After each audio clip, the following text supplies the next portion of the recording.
ሰላም በመላው ዓለም የምትኖሩ የሀሁ ለሁሉም የኦንላይን ትምህርት ቤት የዩቲዩብ ቻናል ቤተሰቦች በያላችሁበት ሰላማችሁ ይብዛ።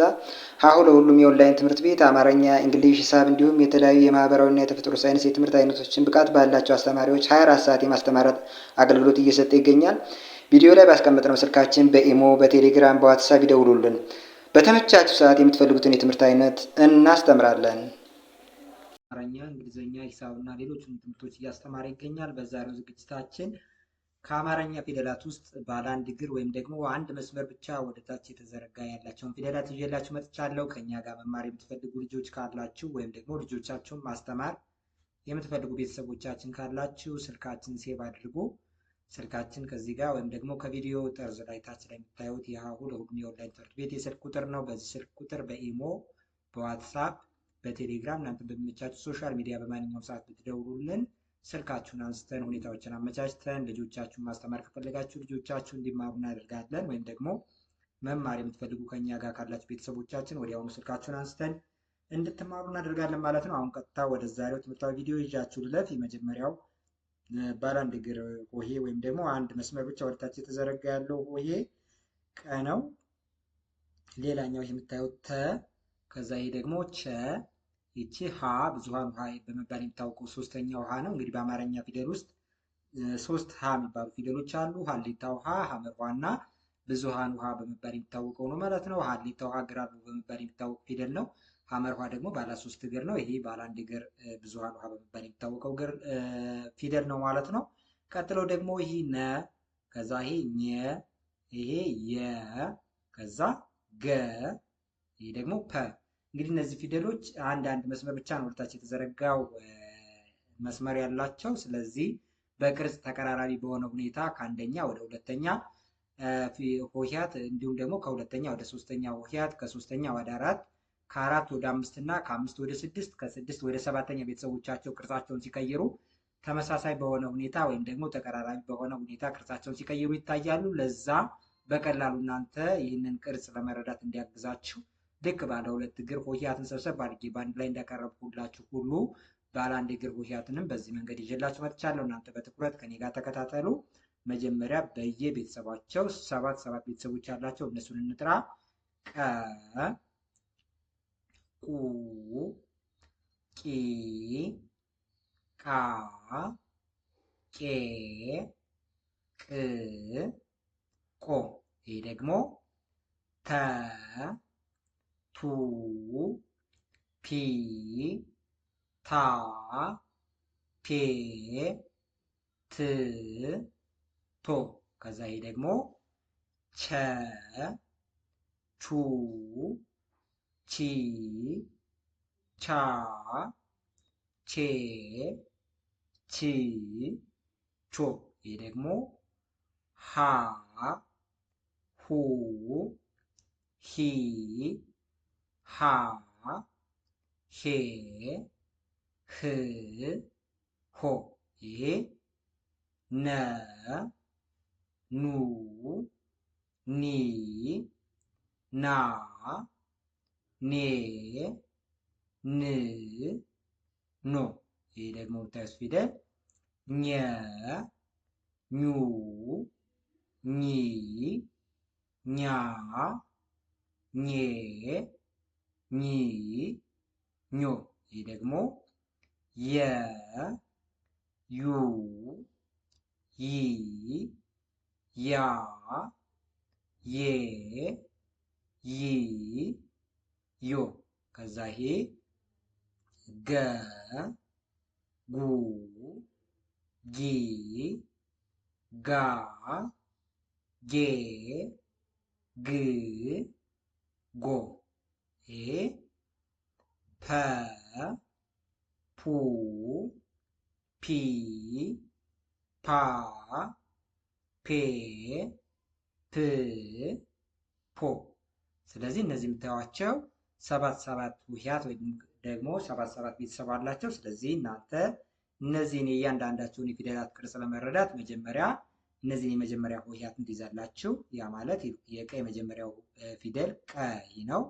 ይሄ ደግሞ የመጀመሪያው የተ ቤተሰብ ተ፣ እዛ ይሄ ቸ፣ ይሄ ደግሞ ሀ፣ ከዛ ይሄ ነ ይሄ ኘ ከዛ ይሄ የ ይሄ ደግሞ ገ ይሄ ፐ የምታዩቸው እነዚህ የመጀመሪያ ሆሄያት ናቸው። አንዴ በድጋሚ አብረን እንጥራ።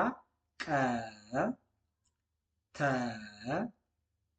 ቸ ሀ ነ ኘ የ ገ ፐ እነዚህን ትይዛላችሁ።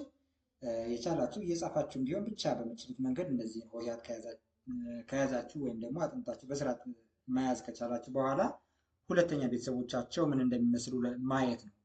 እነዚህን የመጀመሪያ ሆሄያትን ከያዛችሁት በኋላ ወይም ደግሞ በአእምሯችሁ ቀርጻችሁ ካስቀመጣችሁ በኋላ ከነዚህ ላይ ከጎነ ጎናቸው ላይ አግድም አግድም መስመር ብትጨምሩ የነዚህ ሆሄያት ሁለተኛ ቤተሰቦቻቸውን መጻፍ ትችላላችሁ ማለት ነው።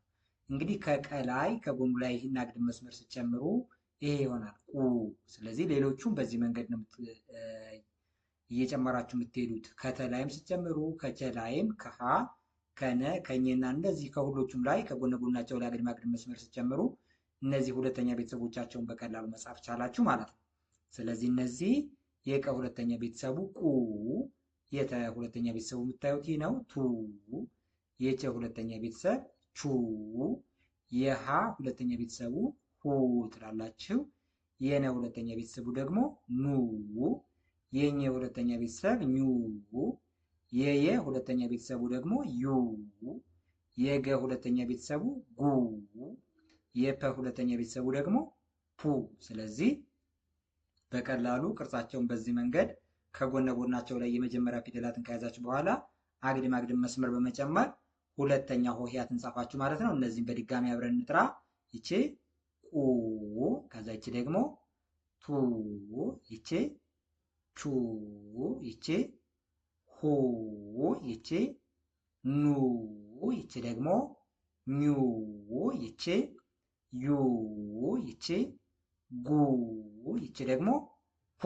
ስለዚህ እነዚህን እየጻፋችሁ እየደጋገማችሁ እየጠራችሁ ድምፃቸውንም ቅርጻቸውንም መያዝ አለባችሁ። ሶስተኛ ቤተሰቦቻቸው ጋር ስንሄድ የቀ ሶስተኛ ቤተሰቡ ቂ እዩት። የተ ሶስተኛ ቤተሰቡ ቲ፣ የቸ ሶስተኛ ቤተሰቡ ደግሞ ቺ፣ የሃ ሶስተኛ ቤተሰብ ሂ፣ የነ ሶስተኛ ቤተሰብ ይሄው ኒ፣ የኘ ሶስተኛ ቤተሰብ ደግሞ ኒ፣ የየ ሶስተኛ ቤተሰቡ ይ፣ የገ ሶስተኛ ቤተሰቡ ጊ፣ የፐ ሶስተኛ ቤተሰቡ ፒ። እነዚህ ሶስተኛ ሆሄያት ናቸው። ስታዩቸው ከእግራቸው ላይ ወደ ቀኝ የዞረ ነገር አላቸው፣ የተጨማሪ መስመር ማለት ነው። ልክ ሁለተኛ ቤተሰቦቻቸው ጋር ከጎናቸው ላይ እንደተጨመረ ሁሉ ሶስተኛ ቤተሰቦቻቸው ጋር ስትመጡ ደግሞ ከእግራቸው ላይ ወደ ቀኝ ተጨማሪ መስመር የምታዩትን አይነት ቅርጽ አለ። ስለዚህ የመጀመሪያ ሆሄያትን በደንብ ያዙ ብያቸዋለሁ። እነዚህን ትይዛላችሁ። ከነዚህ ከያዛችሁት ሆሄ ላይ ከእግሩ ላይ ተጨማሪ መስመር አግድም መስመር በቀኝ በኩል ወይም ደግሞ ወደ ቀኝ ይሄን አይነት ነገር እየጨመራችሁ ሶስተኛ ቤተሰቡን በቀላሉ መጻፍ ትችላላችሁ። ድምፃቸውን ደግሞ ከኔ ጋር እየጠራችሁ እናንተም እየደጋገማችሁ ቪዲዮን ፖዝ እያደረጋችሁ ወይም ደግሞ እያስቆማችሁ በደንብ ማየት፣ ከዛ እየጻፋችሁ ቅርጻቸውን በደንብ ማየት እና ከዛ እነዚህን በቀላሉ ለመያዝ መሞከር። እንግዲህ ፊደላትን ከያዛችሁ ነው አማርኛን ማንበብ መጻፍ የምትችሉት ማለት ነው። ስለዚህ ፊደላትን በዚህ መንገድ እያጠናችሁ ተለማመዱ።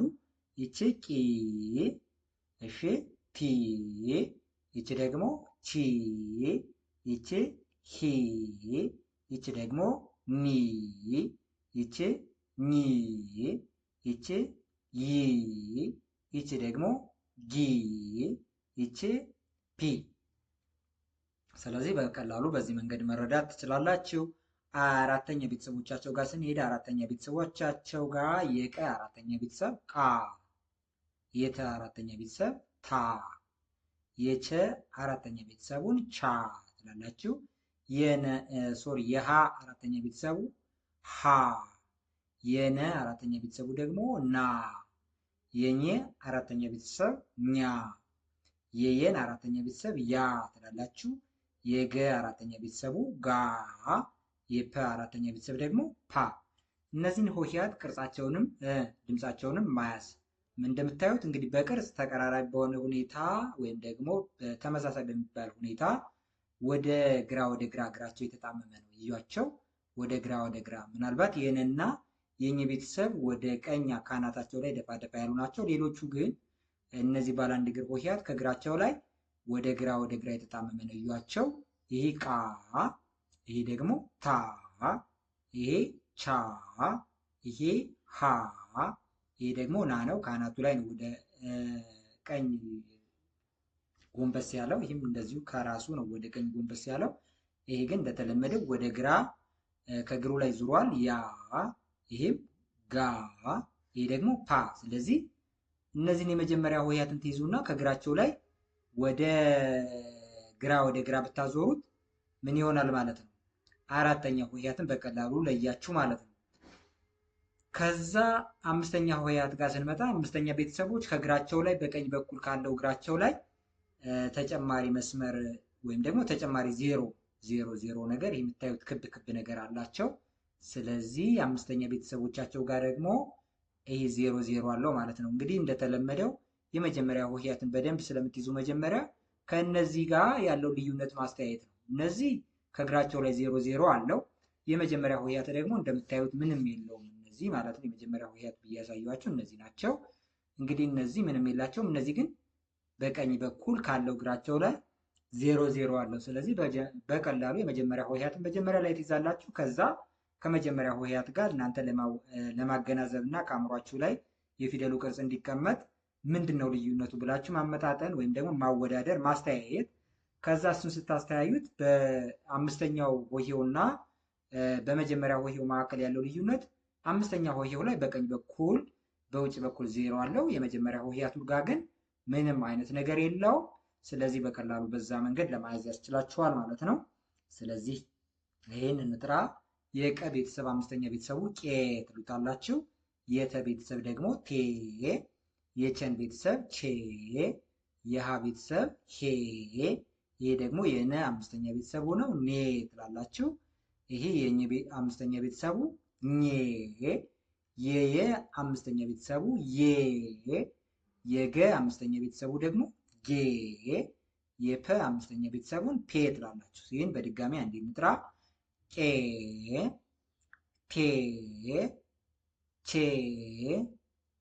ሄ፣ ኔ፣ ኜ፣ ዬ፣ ጌ፣ ፔ። ስለዚህ በቀላሉ እየደጋገማችሁ እየጠራችሁ ቅርጹን ደግሞ በዚህ መንገድ ዜሮ አለው አምስተኛ ሆሄ በሚለው ከግቡ ላይ እሱንን መሰረት አድርጋችሁ ለመረዳት ለመያዝ መሞከር ነው። ስድስተኛ ቤተሰቦቻቸው ጋር ስንመጣ ስድስተኛ ቤተሰቦቻቸው በቅርጽ ይሄን ያህል ግንኙነት የላቸውም። በድምፅ ግን እንደ ሌሎቹ ሆሄያት ተቀራራቢ ወይም ደግሞ ተመሳሳይ የሆነ የድምፅ ቅላጼ ያላቸው እሱ የሚል ድምፅ ሲጋሩ እናያለን። እስኪ አብረን እንጥራ። ቅ፣ ት፣ ች፣ ህ፣ ን፣ ኝ፣ ይ፣ ግ፣ ፕ። አንዴ በድጋሚ እንጥራ እስኪ። ቅ፣ ት፣ ች፣ ህ፣ ን፣ ኝ፣ ይ፣ ግ፣ ፕ። እንደምታዩት ሁለተኛ ቤተሰቦችም ሶስተኛ ቤተሰቦቻቸውም አራትም አምስት ስድስትም በድምፅ የሆነ ተመሳሳይነት ያለው የሆነ እንዲሁ የሚጋሩት አይነት ድምፅ አለ። እሱን እየጠራችሁ መለማመድ ነው። ለምሳሌ ሁለተኛ ቤተሰቦቻቸው ጋር ቁ፣ ቱ፣ ቹ፣ ሁ፣ ኑ፣ ኙ፣ ዩ፣ ጉ፣ ፑ ስንል ኡ የሚል ድምፅ ይጋራሉ። ሶስተኛ ቤተሰቦቻቸው ቂ፣ ፒ፣ ቺ፣ ሂ፣ ኒ፣ ኒ፣ ይ፣ ጊ፣ ፒ ስንል ኢ የሚል ድምፅ ይጋራሉ። አራተኛ ቤተሰቦቻቸው ጋር ስንመጣ ቃ፣ ታ፣ ቻ፣ ሃ፣ ና፣ ኛ፣ ያ፣ ጋ፣ ፓ፣ አ የሚል ድምፅ ይጋራሉ። አምስተኛ ቤተሰቦቻቸው ጋር ስንመጣ ቄ፣ ፔ፣ ቼ፣ ሄ፣ ኔ፣ ኜ፣ ዬ፣ ጌ፣ ፔ፣ ኤ የሚል ድምፅ ይጋራሉ። ስድስት ደግሞ ቅ፣ ት፣ ች፣ ህ፣ ን፣ ኝ፣ ይ፣ ግ፣ ፕ፣ የሚል ይጋራሉ። ሰባተኛ ላይ ስንመጣ ሰባተኞቹ ደግሞ ኦኦ የሚል ድምፅ ነው የሚጋሩት። ይሄው ይሄ ቆ፣ ይሄ ደግሞ ቶ፣ ይሄ ቾ፣ ይሄ ሆ፣ ይሄ ደግሞ ኖ፣ ይሄ ኞ፣ ይሄ ደግሞ ኖ ኞ፣ ይሄ ዮ፣ ይሄ ጎ፣ ይሄ ደግሞ ፖ። አንዴ በድጋሚ እንጥራ። ቆ፣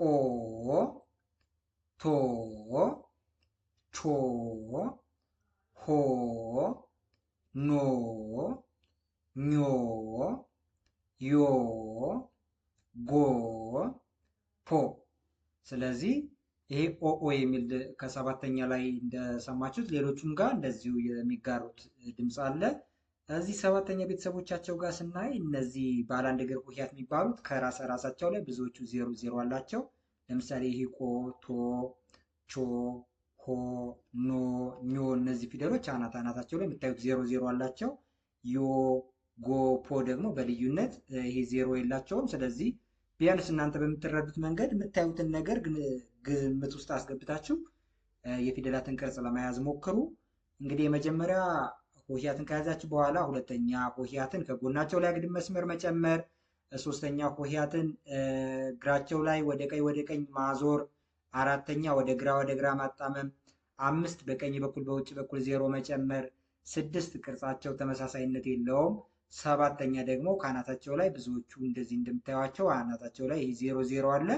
በዛ መንገድ እናንተ በትኩረት ደጋግማችሁ እያያችሁ እየጻፋችሁ ተለማመዱ። ከዛ ውጭ ደግሞ ልጆቻችሁም ሆነ እናንተ መማር የምትፈልጉ ቤተሰቦቻችን ካላችሁ አማርኛ፣ እንግሊሽ፣ ሂሳብ እና ሌሎቹንም አፋን ኦሮሞም ጭምር የምትፈልጉ ልጆች ወይም ደግሞ ልጆቻችሁን ማስተማር የምትፈልጉ ቤተሰቦቻችን ካላችሁ በእያንዳንዱ ብቃት ባላቸው አስተማሪዎች የምትፈልጉትን ትምህርት ልጆቻችሁ እንዲማሩ የምትፈልጉትን ትምህርት በብቃት ባላቸው አስተማሪዎች እንዲማሩ እናደርጋለን። እናንተ መማር የምትፈልጉ ቤተሰቦቻችን ካላችሁ እንድትማሩ እናደርጋለን።